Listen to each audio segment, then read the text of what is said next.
So, Aaron, when are you going to actually review a game? I hadn't put much thought into it, really. I'm having fun making Who's That Game videos and destroying hotel rooms like my hero Charlie Sheen. Winning. Really? That reference is 3 years old. I don't take away your fun. I have a game for you to review. It's a puzzle game coming out soon.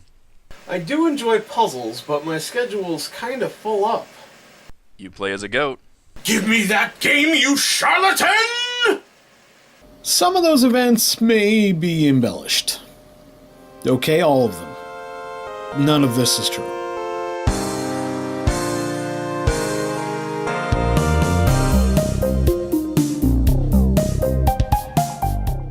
I'm not huge into puzzle games. In fact, I've kind of drifted away from puzzle games as they've become more and more the purview of Facebook and iOS gamers. But I have many fond memories of playing Tetris on my Game Boy, or Portal on my PC, or Dr. Mario and Solomon's Key at my best friend's house on his NES. And Scapegoat 2 easily rose to be counted among my favorite puzzle game experiences. And not just because you play as a goat, but yes, that helped. Scapegoat 2 is a puzzle platformer by indie studio Magical Time Beam, and it carries on from the original. I've never played Scapegoat, but from what I've read and heard, it was a solid puzzle platformer with great music and a fantastic learning curve. If that's true, Scapegoat 2 carries on that tradition superbly. Without playing Scapegoat, I can't say that it outdoes the original, but I'm betting this is one sequel that crushes its predecessor. The story's not much to speak of, but then puzzle games usually don't have this much narrative and personality. You escaped from the dungeon of the first game, but the sheep you rescued have disappeared, apparently summoned to a new dungeon for some reason. Despite just having gained your own freedom, you decide to try to rescue your new friends one more time, and enter the stronghold yourself.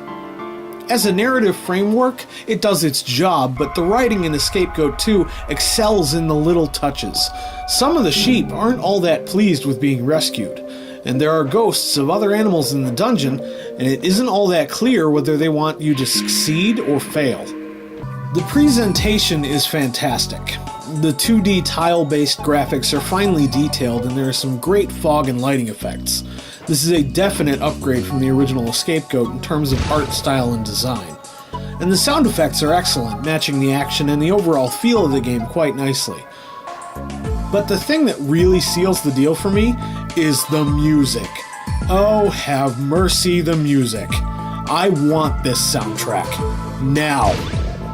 Seriously, the soundtrack to this game is nothing short of perfection. It has a very Castlevania-esque quality about it, ethereal and haunting, but still somehow upbeat and catchy. It fits the design of the stronghold and the various sections just so well, and I don't think I heard a track that I didn't like. It just makes my ears so happy.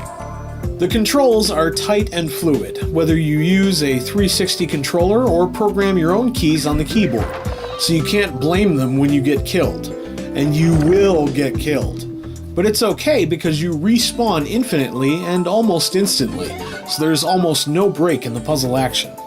Your goal in most rooms is simple: get to the door. But getting to the door is frequently anything but simple. It starts off fairly easy, hitting switches to reconfigure the room, but swiftly grows in complexity. You'll quickly find a mouse buddy who can fit into smaller gaps and climb on ceilings, and you can collect power-ups to give him magic powers. Then there are the creatures who I initially thought of as enemies, but soon learned they were actually tools I needed, albeit dangerous tools. And then there are tiles that change the rules, like the ice block that forces the mouse to turn around if he runs into it, or the clear one that you can't move through but fireballs and electricity can. You'll need both your brains and your reflexes in top form to get through some of these rooms.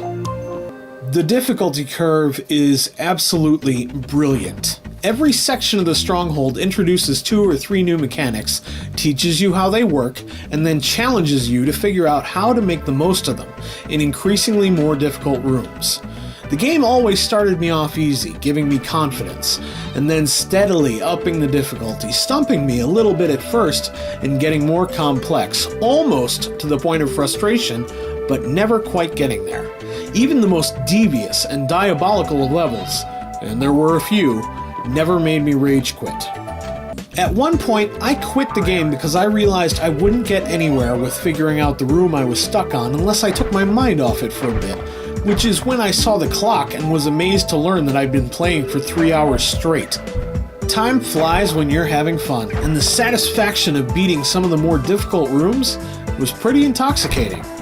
And there's plenty of content here. Over 100 rooms, optional paths, and hidden rooms that will require no small amount of ingenuity to find. Before you think this game just had me orgasming rainbows and joy, I do have some criticisms. First, I was able to get through some rooms without using elements that were obviously set up for the developer's intended solution. I'd circumvented the game, in other words. Second, the ending wasn't terribly satisfying. Third, there are no unlockable extras, so there is little replay value. Or at least there will be until enough time has gone by for me to forget the solutions to most of the rooms. And last, some of the puzzle mechanics are barely used. I learned how to use a Necromouse power-up over the span of a couple of rooms and never saw it again. Escape Goat 2 isn't perfect, but it is one of the most fantastic puzzle experiences I've had, period. Between the great puzzle gameplay and the phenomenal soundtrack, Escape Goat 2 easily rises to take a place among my favorite puzzlers, and at $9.99, the price is most definitely right. My advice? Get your goat.